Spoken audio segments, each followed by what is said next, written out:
An object thrown at certain angles to the ground move in a curved path and falls back to the ground. देखिए यहाँ पे एक object है, इसको ऊपर से फेंका गया और ये क्या हुआ कि ग्राउंड पे आ गया।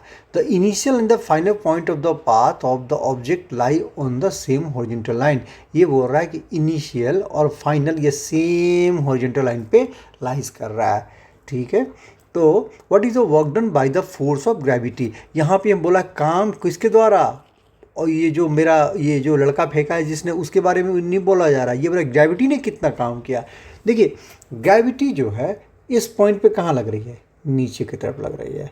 हमेशा वो ग्रेविटी नीचे की तरफ ही वर्टिकली जा रही है ऐसे करके, और इसके इनिशियल पोजीशन यहाँ पे, फाइनल पोजीशन आप यहाँ पे है। तो अब इनिशियल और फाइनल पोजीशन में अगर अब देखा जाए ग्रेविटी फोर्स अगर इधर लग रही है तो यहाँ भी तो ऑब्जेक्ट और अर्थ सरफेस के बीच के डिस्टेंस कितना था, हाइट कितना था, 0।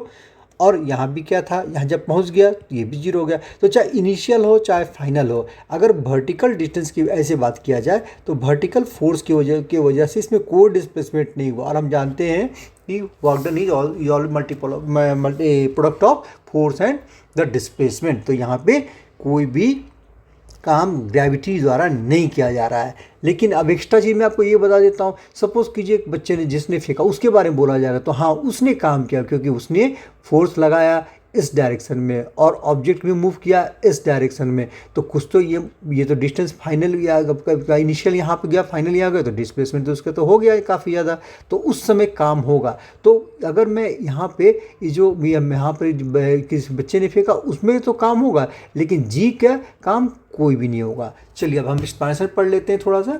The work done by the force of gravity on the object is 0। This is because the initial and the final point of the path of the object lied on the same horizontal line.